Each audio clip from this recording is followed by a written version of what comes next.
You're watching The Root Live, Bring It to the Table. Today we're talking about how to fund your college education.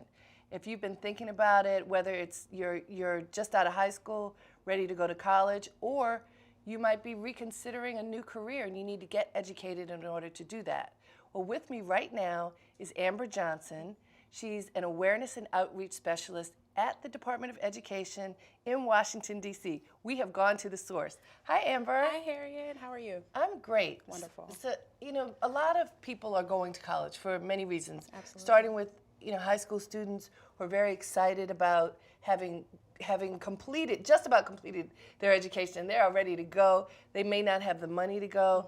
And as I said earlier, some people who are just looking to re-up and figure out something else. The government helps. Yes, we do. This is one of those We checks. definitely You can say do. the government helps. But I don't think a lot of times people understand how. Yeah. So can you break it down for me just Sure. simply? What does our government do to help people who want to get educated? Absolutely. So the Department of Education Federal Student Aid is a sub-agency of the Department of Education. Our sole mission there is to provide eligible students with over $150 billion of aid. Wait. Say that again. 150 billion with a B is what we Every- award annually. annually. Annually. To eligible students who are interested in pursuing their education past the post-secondary level.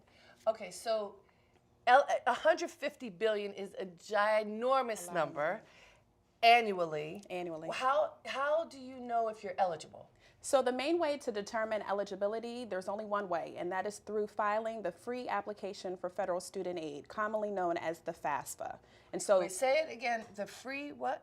the completely free form to do. No one should ever be paying anyone else to submit this form for you. And where do you find the form? It's available at our website, FAFSA.gov.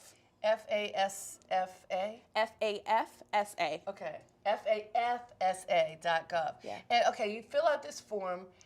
How much information do you have to share? I'm assuming you have to tell everything about Well, your no, life. we don't want everything, but we definitely need information that's going to help us determine what your household need is. And so your need is going to be determined by the information that the student as well as the parent submits on the FAFSA application. The biggest piece to that is going to be tax information to gauge the income household levels. And what makes one eligible? A lot of people think you have to be poor in order to even apply. And I suspect that that's not true. Definitely, that is not true at all. It's a very big myth.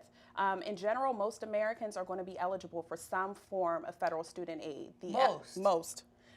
Definitely. So the eligibility criteria are pretty basic. You have to have a high school diploma or a GED or a homeschooling certificate.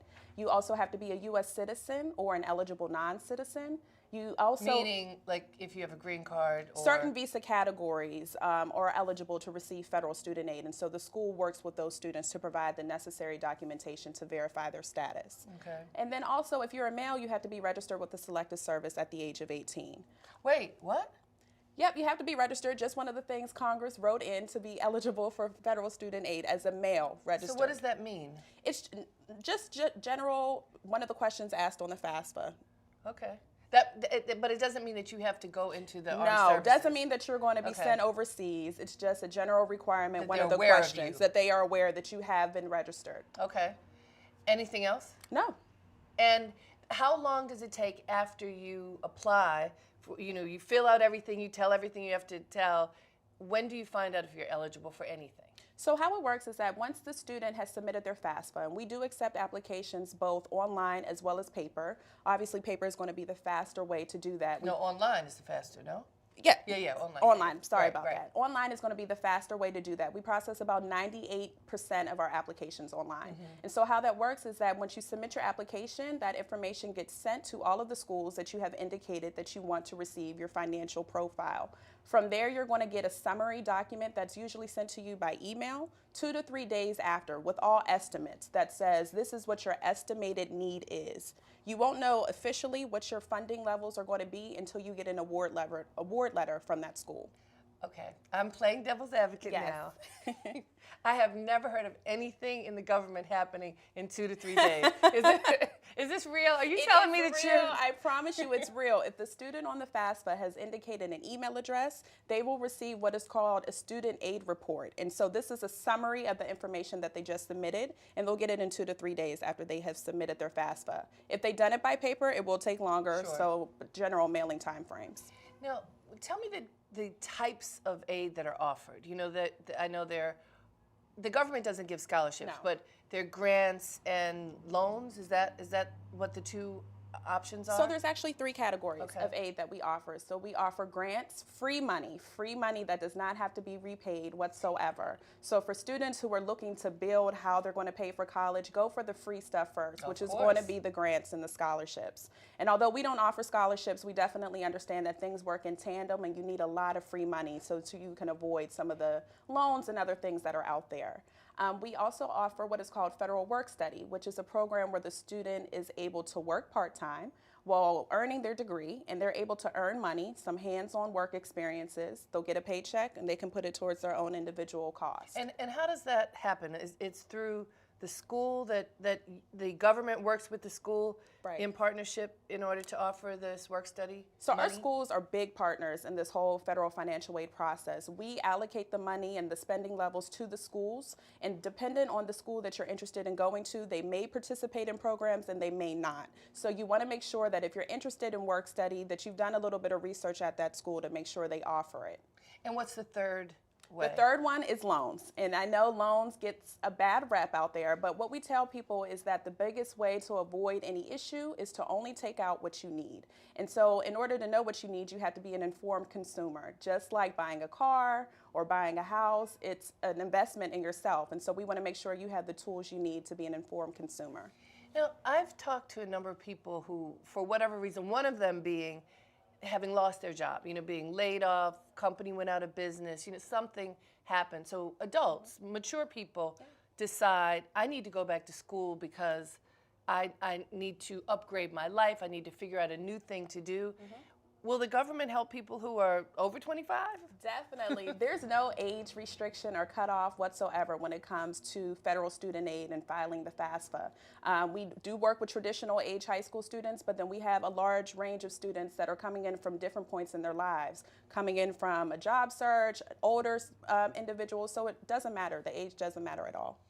During the Obama administration, have there been any changes and upgrades in terms of how money is being offered for students to be able to go back to school?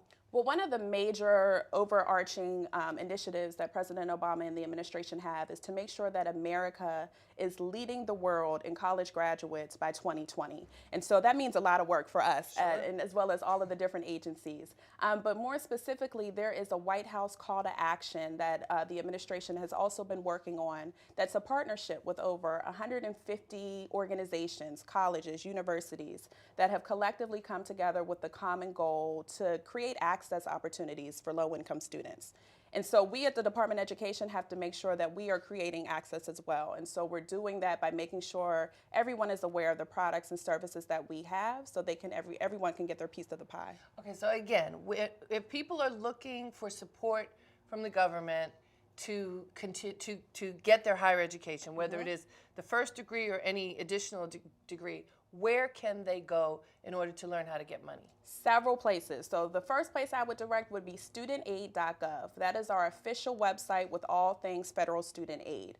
We also have a very strong social media presence. We're on Facebook, Twitter, YouTube, and we even have what's called Twitter office hours. So once a month, you're able to tweet our handle, which is @FAFSA, and ask a question, and we will try to get back to you as many as we can within that hour time frame of the office hours. Now, question, are there people who you can talk to? If Yes. social media is great, but sometimes you just need to talk to somebody. I don't understand. I know I filled out this paper, but I need somebody to hold my A hand. live person. And Are there live people Yes. that you can call? Absolutely. So we have our Federal Student Aid Information Center, FISAC, where you were able to call in, get some help in English or in Spanish to answers regarding the FAFSA, any programs, as well as maybe you have some student loan questions. You can ask those as well. We also have what's called live chat built into our online FAFSA. So directly as you're in the application, you can ask questions along the way. Oh, as you are applying, you can do that. Yes, there is the live chat Okay. feature built into the FAFSA on the web. You're so 21st century.